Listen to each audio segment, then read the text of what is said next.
Love this podcast? Support it and sponsor today. Simply head to AuscastNetwork.com for details.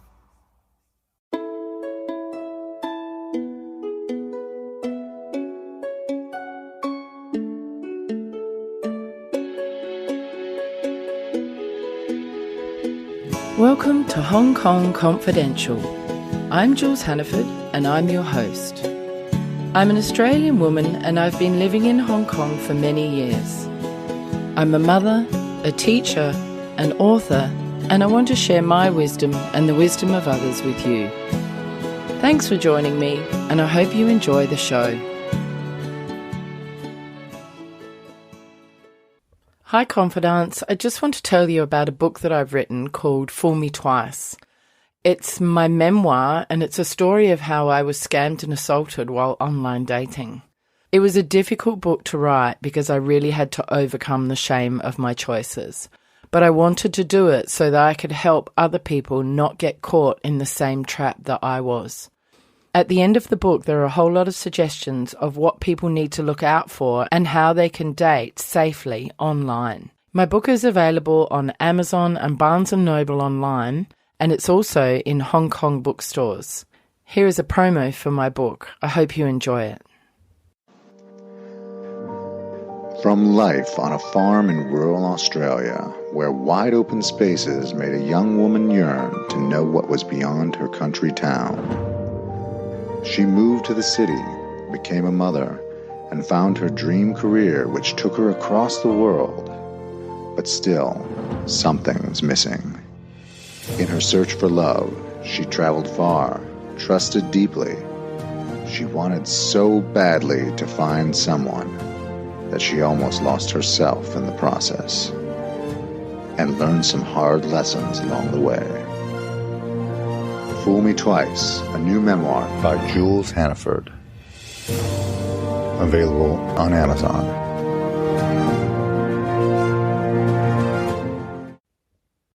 Today I'm here with Susanne Schutz. Hi Susanne, thank you for coming to join me today. Hi, happy to be here. Thank you so much. Susanne, where are you from and how did you end up in Hong Kong? Well, that's a long story, but originally I'm from Germany. I've been an expat now for, 25 years or more, always in Asia. I came to Hong Kong about 5 years ago. What motivated you to become a Feng Shui master? I would actually call myself not a Feng Shui master, but rather a Chinese Metaphysics consultant, which includes Feng Shui master, astrology master, and date selection master. It's like all in one. But the way it started was I spent a lot of time in China, mainland China. So I was there for 16 years or so. And it always comes up somehow, like in the background, it's always there. And I started to develop an interest, read a bit online, realized that what I find online is not really what it actually is all about. Then I found my now Grandmaster Dato Joy Yap online and began studying with him, but never really intended to do it full time as a job because I was a business and management consultant. And eventually I went through a really serious personal crisis where everything just kind of blew up in my face, personal life, marriage, career. It was really, really tough. I would say the only thing that actually saw me through was my passion for Chinese metaphysics, at which point then I decided to make this my full-time career. What was your career beforehand? Business and management consulting. Wow, so that's a huge leap or shift, isn't it?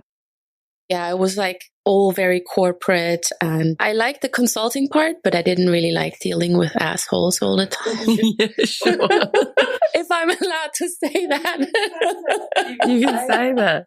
Did you then decide you were going to train in Chinese metaphysics? Yeah.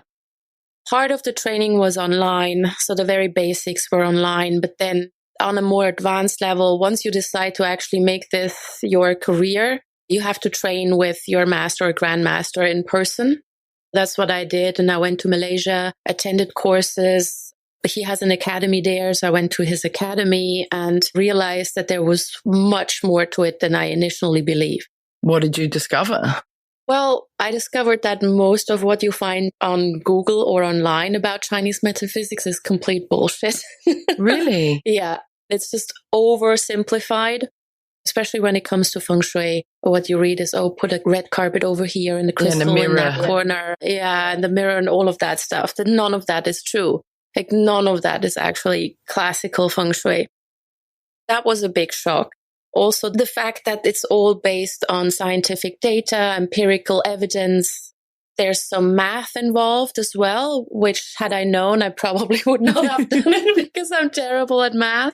It kind of sucks you in, and there's so much that you never have enough time to learn. Like you learn and you practice all at the same time. How would you describe Feng Shui? What is it?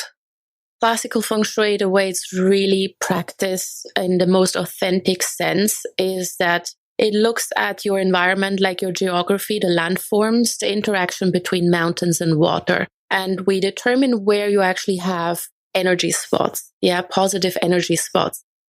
Based on that, we see how your house or your property, your flat actually taps into it. Like, do you have direct access to it? I often describe it in a way that it's almost like acupuncture, but we don't work with the human body. We work more with the earth itself, like to tap into the meridian spots, release energy, make sure that you can actually make use of it. That's such a great way to explain it. That really makes sense. Yeah. You would go into somebody's house and you would work out where it is in relation to the mountains and the water, and then work out, is it then that you move furniture or you put certain things in certain places? Yeah. Is that what you do? Yeah. Well, or is it colors? That's the thing. It has absolutely nothing to do with colors. Okay. So classical Feng Shui doesn't deal with colors. It doesn't deal with numbers. It doesn't have to do with plants and all of that. It's just really checking where is the energy? What kind of energy do you have? Of course, you want to try to avoid tapping into anything negative. You do that by moving the person out of negative energy pattern, be that with their bed, their desk, or wherever. You find out where they spend the most time and check how that actually impacts their life. If you make that move, what sort of change can it make on somebody's life? If you feng shui their house, what impact can it have on a person? Well, it depends. There are many, many objectives. You know, some people come to me and the only thing they want is to sleep better. And that's a fairly simple fix. Then you've got people who are stuck in their career and need some career boost, for example, or when you hit a glass ceiling and you just seem to not be able to advance past that glass ceiling. In cases like that, Feng Shui can actually help quite a bit. Health issues, academics is also a big thing. So if children don't learn well or study well, you can find out where do you actually have so-called academic energies in the house, right? You can deal with hyperactive children or children who are too lazy. I mean, there's the whole gamut of things. And then obviously everybody wants to be rich and in love. Yeah. So that comes all the time. Can you actually feng shui a house so that people can make more money or find love? Yes. Okay. You're coming to my house next week. I don't want the money. I want the love. I always say, look, I can bring more suitors into your life, but whether or not you then pick the right one, that's not on me. Right. Okay. Well, because, you know, human stupidity supersedes everything. I'd be happy with any kind of option. So let's get on that. Tell me a real story of somewhere where you've seen success after you've feng shuied somebody's life. I had a client who was struck with a lawsuit completely out of the blue. It was a very frivolous lawsuit that hit her right after she had actually done some renovations in her kitchen. So it was a landed property, not a flat. It was an actual house. And she had expanded the kitchen on the ground floor. The source of the problem was actually that renovation because she had triggered a particular energy that we call argument or dispute energy. Then depending on how badly you trigger it, the effects may be stronger or weaker. First, what we did was we actually reversed the renovation. That in and of itself brought some relief. But then with date selection as well, we made sure that the court case, first of all, went faster, but she then also met people along the way who helped her to the point where the judge himself decided that it was a frivolous lawsuit and threw it out of court within a few weeks. Right. Otherwise, this would have gone on for months and years. Oh my gosh. Yeah. You can do quite a few things depending on what the problem is and how willing the client is to change things. If a client comes to me and says, well, I want to fix this aspect of my life, but I'm not willing to make any changes, then I can't help. But what about, say, for example, I came to you. Now, this is true. I don't sleep very well, but my bedroom's the size of a shoebox. Like, you literally could only maybe swing my bed around the other end of the room. You could literally flip it to the other end, and that's about it. You couldn't turn it any other way. What do you do in that situation when you just don't have the space in Hong Kong to move anything? Well, most people think you have to make a drastic move. But in Feng Shui, very often a slight shift by 1 or 2 compass degrees already aligns you with your best sleeping direction, for example. That is usually a shift that's not even perceptible with the human eye. Yeah, so it doesn't mean that you have to put the bed in a completely different corner.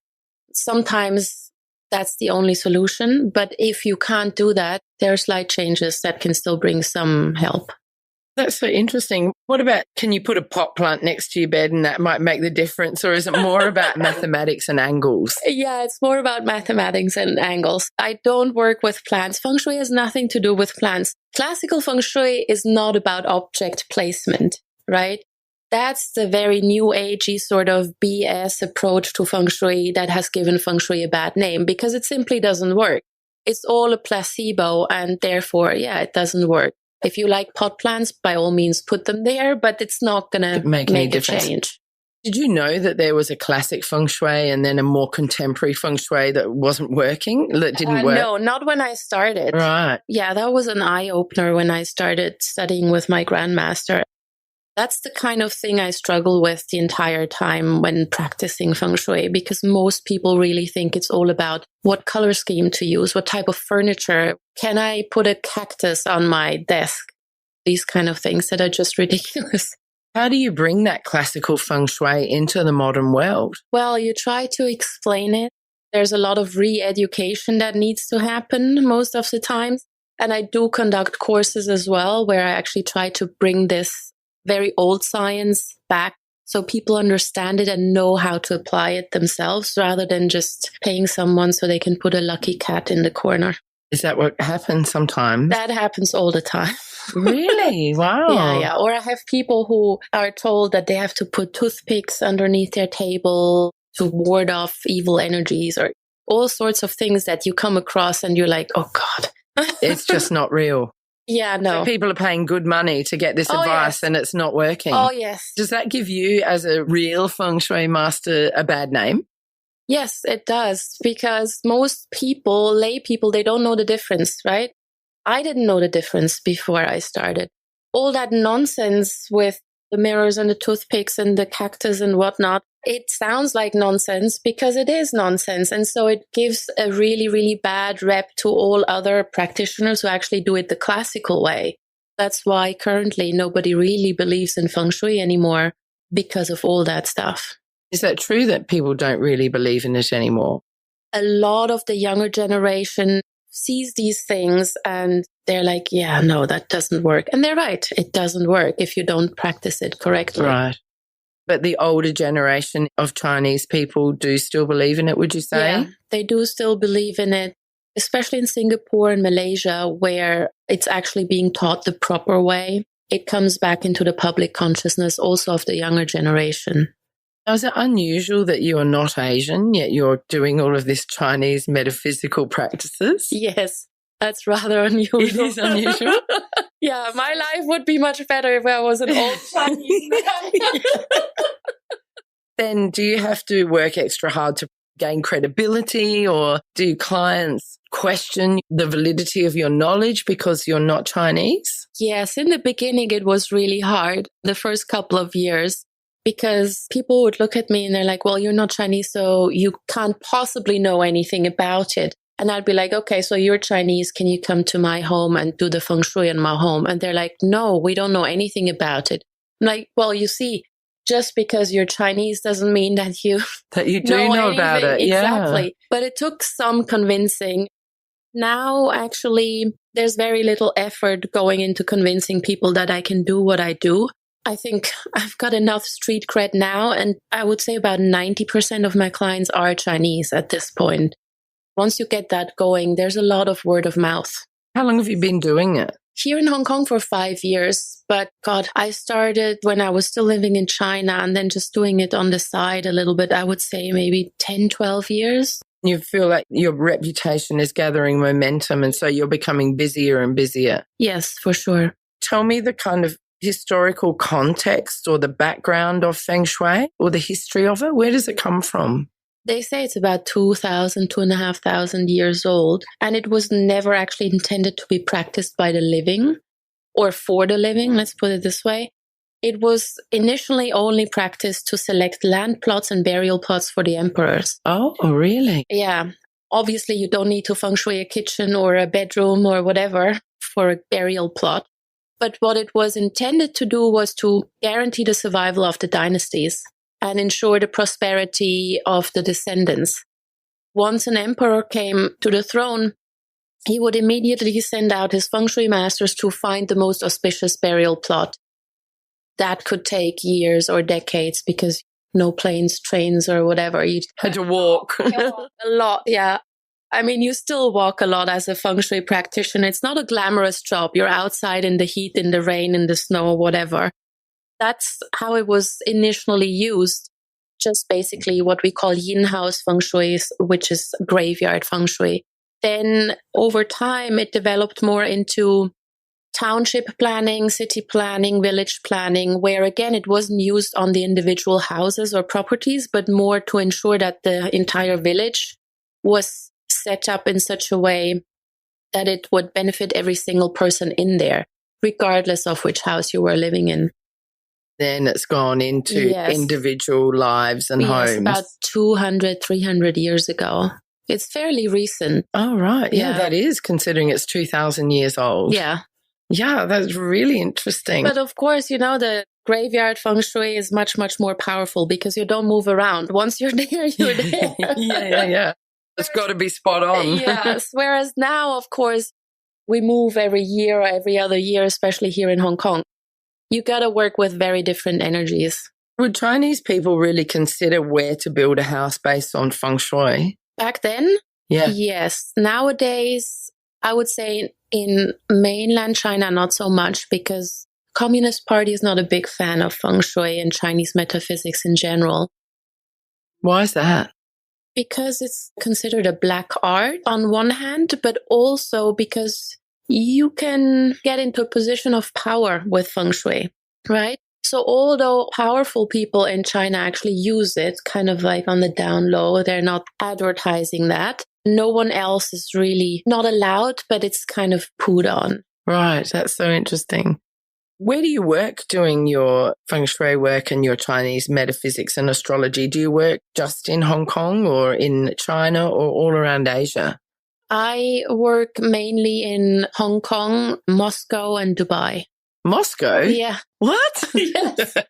Yes, I was surprised too when that happened. What do you mean? Well, somebody contacts you and you pop over to Moscow and then you sort out the feng shui and then you come back? Yeah, pretty much. But I'm in Moscow 3 times a year and I'm in Dubai 3 times a year. So I've got agents there who set up both courses, but then also private clients for feng shui audits or astrology readings or whatnot. What sort of courses do you run? Pretty much the entire spectrum. I teach classical feng shui for, beginners up to very, very advanced practitioners. I teach Chinese astrology, so Bazi astrology. I teach Chinese date selection. For birth, you mean? Giving birth? Or weddings and funerals? Yeah, weddings, funerals. Not so much birth. I don't want to interfere in that when a woman should give birth. That's kind of it depends, right? Every master has their own line. I draw the line there. I don't want to intervene at birth and at death. I don't want to. But yeah, it's done for weddings, also when to start a renovation, when to move into a house, groundbreaking, putting up roof beams, all of these things. It's all connected with feng shui. all of the dates are connected with Feng Shui as well as the angles and the direction and all of that. Okay, this is all coming together. It's all making sense. It's much more complex than just putting a lucky cat in the corner. Yes, it is. I can tell. Is the astrology related to it at all, or that's a separate thing? No, the astrology is very, very much related as well. So we usually say that the astrology is kind of like the diagnostic tool. Then with Feng Shui, you can actually find remedies. If someone is going through a difficult period in life and they're struggling to either find a relationship or making any career advancements, you can actually check within their chart when would be the best time to apply a Feng Shui trigger in their home or in their office. And then you can sync it very nicely. Wow. And have you seen this work? Yes. Wow, that's really amazing. We definitely have to hang out more. Tell me, what's a Chinese astrology reading? What's involved in that? What would you do? Let's say I'm your client and I'm coming for a reading. What happens? Well, it's fairly straightforward. You give me your date and time of birth. Let me know what you want me to look into. Plot your chart and have a look at whatever may be the time frame within the next 2-3 years, for example. Then I just check what's going on, what you could improve on, what you need to be doing to actually get to a particular result. It's very, very straightforward. Oh, cool. Can we do it now? Do you have your documents with you? I was born. Right.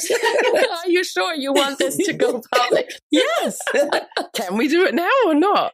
No, because you need to be able to look at it all and plot it and chart it. You can't just like pull it out of your head, 1965 snake. No. Okay. Do you feel that you have more work in the astrology, the Feng Shui, or the auspicious dates area? Which is the main focus of what you do? Or is it a fairly even spread? Here in Hong Kong, it's a fairly even spread, I would say. In Moscow, it's much, much more Feng Shui related. Both in Moscow and in Dubai, it's probably mostly Feng Shui related. I do a few readings every now and then over there, but most people are really, really interested in the Feng Shui aspect. Do you ever get people who say, well, nothing changed after you came in and it didn't work? Or is it fairly common that it's successful? Nobody has ever said nothing has changed. Well, no, that's not true. Let's put it this way. If I deal with non-Asian people, they will usually only implement about 1 out of 10 remedies that I suggest. And then nothing will change, of course. It's like going to the doctor and he gives you antibiotics for a week. You take it for 1 day. Nothing will change, right? Same thing with Feng Shui. If you actually do all the remedies and if you follow through, things will change. The only question then is how quickly does it change? And that you can influence by selecting the right dates on which you make those changes. That's where bringing these skills together really works well. Give me an example of maybe 5 remedies you might give somebody. Well, for example, at the beginning of the year, very often what we do, so that would be the Chinese New Year, not the Western one. On and around 4th of February, very often what we suggest is to put a water remedy in specific corners of the house for, let's say, 2 or 3 weeks. That helps amplifying and collecting the most auspicious and strongest positive energies of the entire year. And it will immunize your home basically from the negative energies. It's the easiest way to avoid triggering any negative energies. You do that at the beginning of the year and you're pretty much sorted. Otherwise, very often you have to implement, let's say, a metal cure, for example. So if you've triggered a specific negative energy and you need to use a metal element to weaken it or to neutralize it, it's usually brass, bronze, copper, or solid steel. So it can't be aluminum or whatever. And again, we would select then an actual metal date to make that even stronger, a metal hour on exactly that date. And this hour, you implement this metal remedy for, 2-3 weeks again, and then you remove it. Right. Okay. Interesting. You give people a whole bunch of things. How do you do a Feng Shui audit? Do you literally go to their house and walk around and look at everything? And do you take photos? Do you write things down? Do you measure things? What do you do? It's quite involved. Yes, you definitely have to go to the person's house. A lot of people think you can just do it over the phone, which is just insane. I don't know. You have to physically go to the client site You use a specific Feng Shui compass, which is called Luopan. It's a very, very big tool with lots of Chinese characters on it. It looks very complicated and very impressive. You go and you measure everything out. You take notes, you take pictures so you don't forget, because, I do so many audits that kind of starts becoming a blur. I need to actually take pictures of everything. Within the client's house, I maybe spend maximum an hour, but then it takes quite some time to analyze the external, where again, you have to walk a lot, look at things. That's where you're going to look at where the sea is and where the mountains are, and you've got to really get the landscape around where they live. Yeah. See, I had no idea about that part. Yeah, most people don't. No. The energy is being generated by natural landforms. You don't have natural landforms inside your apartment. You have to actually go look, where are they? What shape do they take? And where are they located in relation to the property itself? Again, a compass degree can make a huge difference. That's why it takes much more time outside than on the inside. After you've collected all that data, you make all your calculations, you check what kind of formulas you can actually apply. It all goes into a written report, which on a very basic level ends up to be usually around 40, 50 pages, just explaining what's actually going on and why. Then I give suggestions, again, specific. What do you have to do? Where do you have to do it? How long for? Because that's really, really important. You can't just use the same remedy for the entire year. It's very, very time specific. And that's why you were saying you put it in for a certain amount of time, you take it away. Exactly. That's so interesting, because now I've got this question which actually now doesn't make any sense, but I'm going to ask it anyway, just in case. Let's hear it. One of my questions was, are there any key ways that listeners can improve the feng shui of their home that you can advise in this talk? But from what you've said, I think the answer might be no. Yeah, that's correct. See, I'm a good listener. You're a very good listener. No, see, the thing is, the big difference between New Age bullshit feng shui and actual classical feng shui is that classical feng shui is very, very tailor-made and customized. There is no one solution fits all approach, like where, okay, well, just paint your south corner red and that's going to be your love corner. That's just such nonsense. And that's everywhere online. You find this stuff. That just doesn't work, because we're all different people. We all live in a different environment, in a different building. With a different landscape around us, yes. So there are millions of scenarios that you actually have to check off, I honestly thought you were going to say something like put a mirror opposite your door. No. Or something like that. Do you know what I mean? I really did have this new age feng shui method in my mind of what feng shui was. I had no idea it was all of this. Forget about the mirror. People say you put it like opposite your door and then it reflects the bad things out. But the mirror can't tell the difference between a good energy and a bad energy. It just reflects everything. Yes. It's just a mirror. It's so interesting.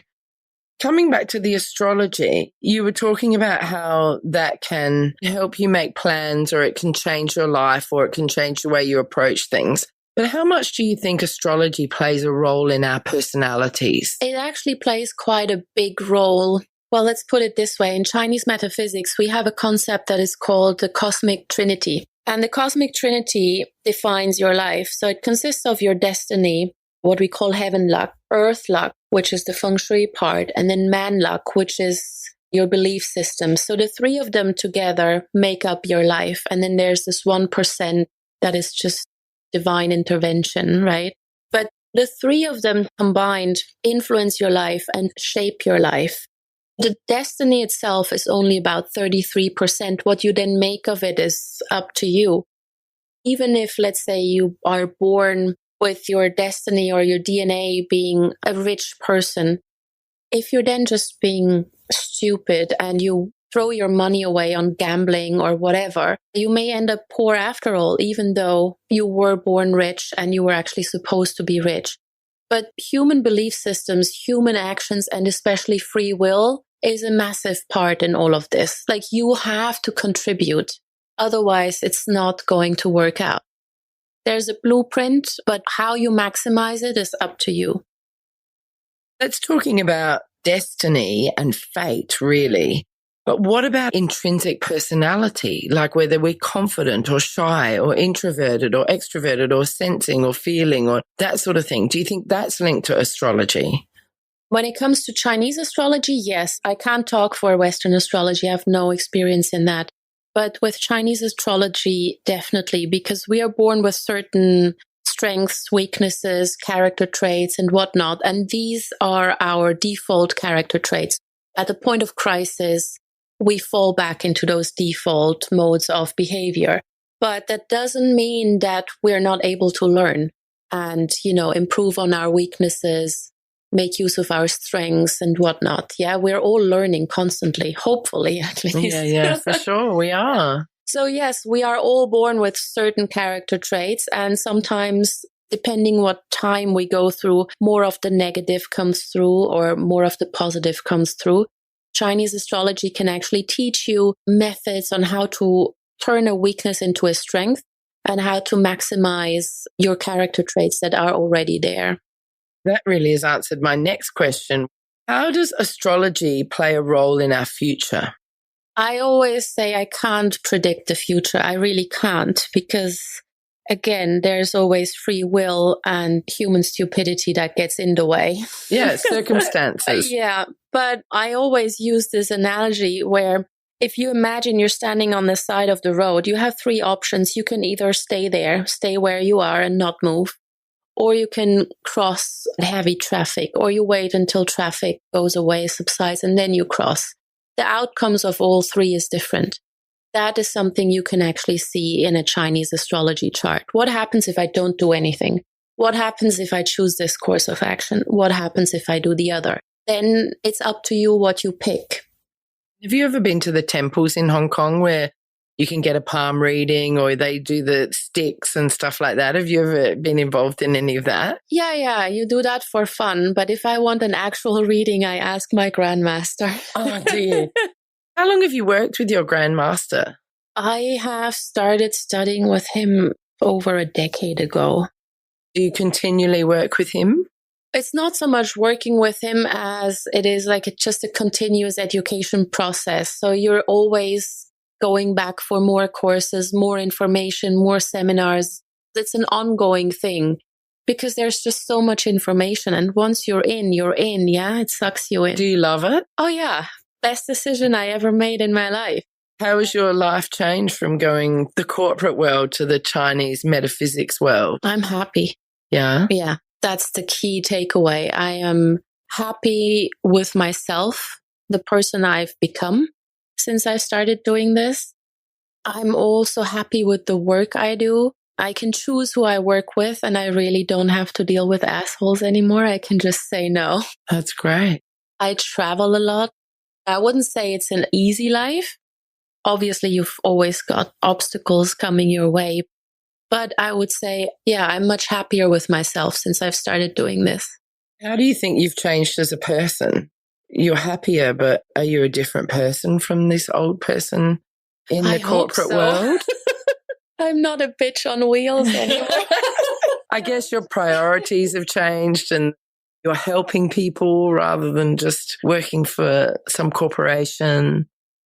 It's much more personal. It's much more personal, and you actually see people who, once they do what you recommend them, their life improves, and that is actually really, really beautiful to watch. Do you get feedback? Do you sort of follow up on your clients and see how they're going? I don't follow up because otherwise I would be doing nothing. But usually clients come back and they're like, okay, we need an update on this, and now we've got a different goal. We've achieved that. Can we do this now? Most of my clients are repeat clients. Oh, that's interesting. Once they find it working for them, they keep coming back. Yeah. How often would they roughly come back? Would it be every 6 months, once a year? What does it tend to be?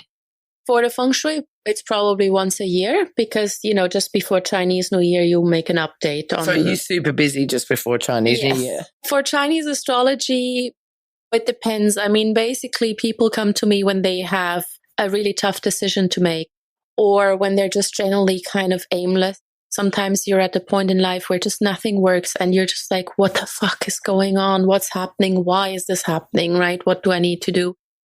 That can be much more frequent than just once a year.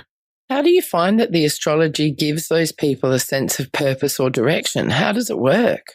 It helps them in that they realize that this is not going to last forever. Like they're going through a phase, and yes, maybe that phase sucks, but things are going to get better. And it helps them also in that they can see, look, it's not something where I just have to suffer the consequences of whatever is happening. I can proactively go out and change something. So and it kind of empowers them. Yeah, you can tell them what they need to do in order to effect a slight change. With the auspicious dates, are there any dates that you can tell us that are key dates that are incredibly important for marriage, say, for example? Well, again, that's very individual. Like, does it depend on the couple? Yes. And their astrology, or where they live, or what does it depend on? Oh, well, there are so many factors. So obviously it's the two people who get married, but then usually you also take into account the immediate family, usually the parents and then the siblings. What are you as looking well. at? Their birth dates? Or their birth dates. Right. So you have to pick a date that doesn't, what we call, clash with any of them. Then there have to be auspicious wedding stars, for example, or wedding energies. You got to make sure that it's done on a day that has long-term effects carrying forward, and it's not just like a short-term 1 month energy or something like that. It's a process. Is this super common for Chinese families to go through this process? Yes. And why? What are the benefits of having this auspicious date? Does it mean that they have abundance of love or money or well, the long marriage life will work. or the marriage? Yeah. Sex. Well, that too. Is that what it's about? Is it about staying happily married, or is it about prosperity, or what's the purpose? It's not so much about prosperity. It's really more to make the marriage last. Right. Yeah. I mean, for example, if you know that your future husband is a little bit of a playboy, you can pick a date that contains a certain energy that kind of locks him into your energy, right? What are some other reasons that people look for auspicious dates? We talked about funerals and weddings. What contract else? Signings, like big contract signings. Yeah, not something small, but a big contract signing, a big important meeting, for example. When to start an important health treatment like chemotherapy, for example. When to do a surgery, if it's an elective surgery. Yeah, if you break your leg tomorrow, don't wait for me to pick a date when to fix it. Yeah. But if it's an elective one. This is all for success related to whatever you're doing. Yes, so successful surgery and a positive outcome, or a great deal with the contract, or a successful start to a business. Yeah. Oh, exactly. Right. See, I had no idea. That's super interesting. Ever had people come to you for weird reasons, like they want a really weird a date for unusual? No, I haven't actually. Okay. No. So everything's valid. Yeah. I mean, the one thing I always stumble over is when sometimes I've got people come to me, and it's mostly women. It's never men. It's mostly women who come to me and they're like, look, I've been with this guy for 5 years. Can you tell me whether we're compatible? And it's like, girl, if you don't know after 5 years, I mean... Then you're not. Yeah. What am I going to add? These are the kind of clients I tend to refuse, because if you come to ask me whether you should marry this guy, the wedding date has already been set. It's next week. You've been together for 10 years. Yeah, you can't answer that. I probably could, but I would say, well, if you're really so much in doubt, then probably no. So do you think some people get you mixed up with psychics? Do you think they misunderstand what you actually do and they think that you've got some psychic power? Yes, constantly. Not so much Asians, but non-Asians, they constantly think that I could, for example, just go into a place and feel the Feng Shui, which you can't. I mean, it's not something about, it doesn't have anything to do with feelings. It's really all about data and measurements, right? And non-Asians, they often think just by me going there, the Feng Shui will improve, as if I was a pot plant or something. Yeah, that you're bringing all the good energy. Yeah, that's not going to happen either. Yes, with the destiny analysis or with Bart's astrology readings, again, I can't tell the future. I can say what might happen and how you can react to get the best outcome. But then there's so many other factors that play into it. I was going to say, what's the Feng Shui like in this room? But you can't, because you've got to consider there's a graveyard out there and that there's a hill over here and that the sea's over there. And you can't just give me an answer. You've got to do the work behind it. Yeah. That's super interesting because I had no idea. I thought you could come in and say, well, if you move that chair over there and, pull that blind out, then we're going to have great Feng Shui. That's really, really interesting. I could just make something up and you'd believe it anyway. Not now that we've spoken. I would have earlier on. What is the greatest thing that you enjoy doing in all that you do? Definitely the Feng Shui, because it's kind of like a puzzle. You look at outside environment and internal energy patterns and kind of detect where the problem areas are, and then you have to find a solution, and it comes together like a puzzle. It takes a big some challenge. time. Yeah. It's every part of it, or every client, every case is different. Where in astrology, you always get the same questions, and it's pretty much the same. When do I get rich? When do I find my partner? With Feng Shui, yes, similar questions, but there's so many more different scenarios there that you actually have to look at, and you almost become a little bit like a detective. And I really, really like that challenge.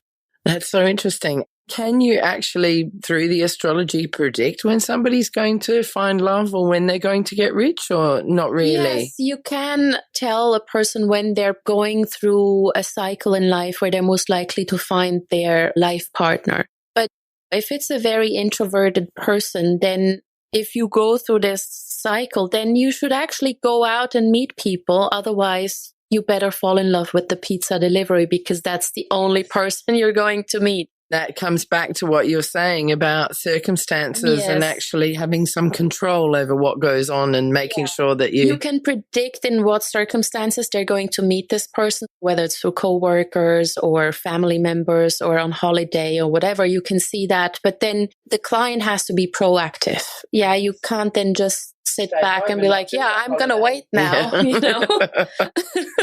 do you think the most difficult part or the most challenging aspect of your work is? A few years ago, I would have said the most challenging part is the fact that I'm not Chinese and that I don't look like an old Chinese Feng Shui master, right? But now I don't see that as a challenge anymore. It's an advantage.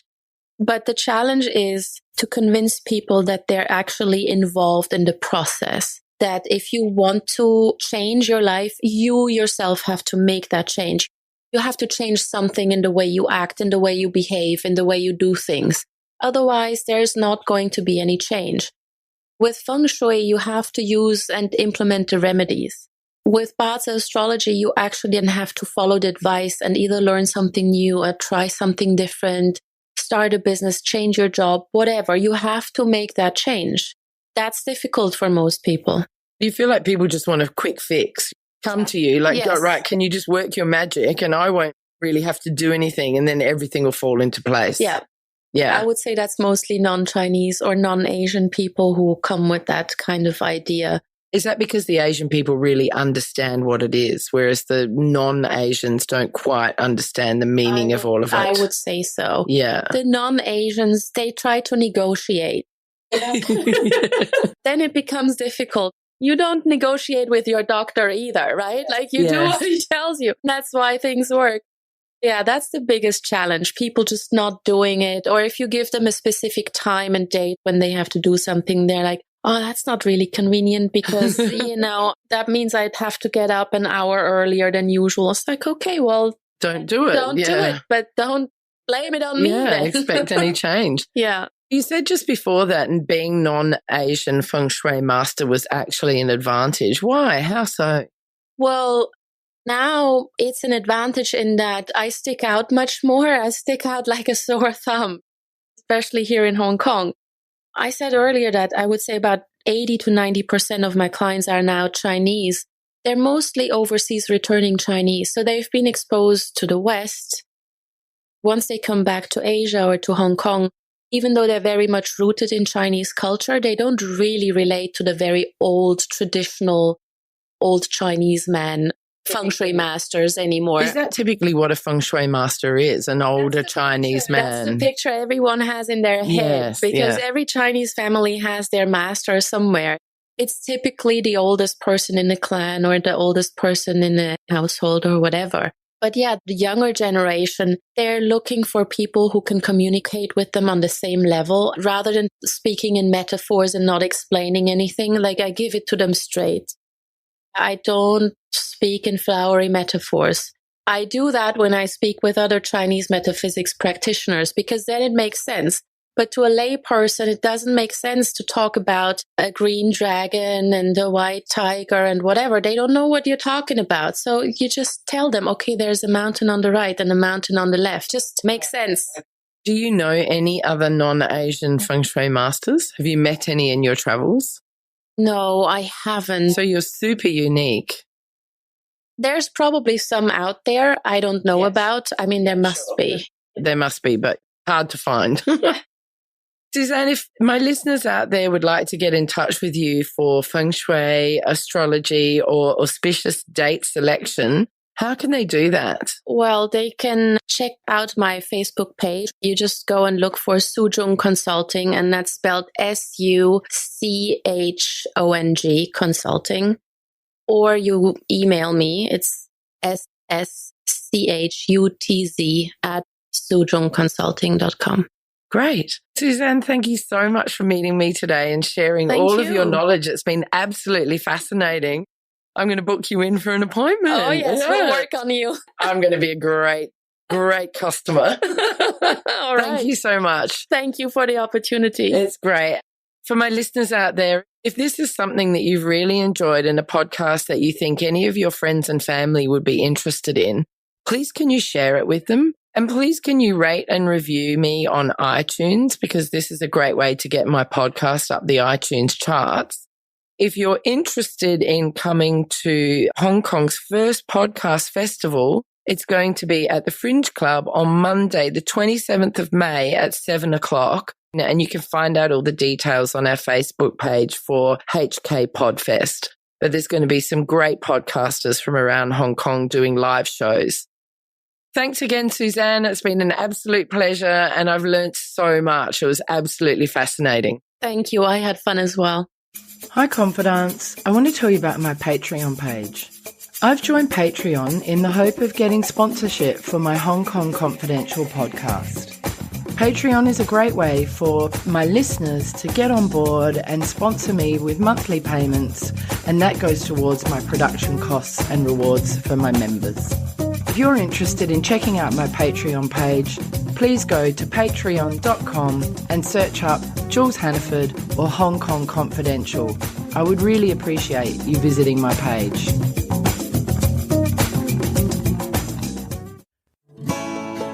So that brings us to the end of another Hong Kong Confidential podcast. I'm Jules Hannaford.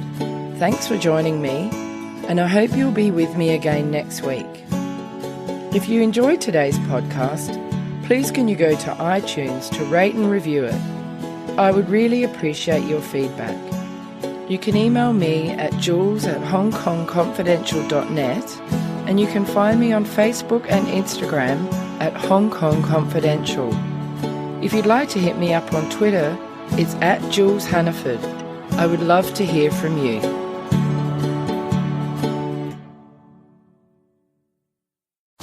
Love this podcast? Support it and sponsor today. Simply head to AuscastNetwork.com for details.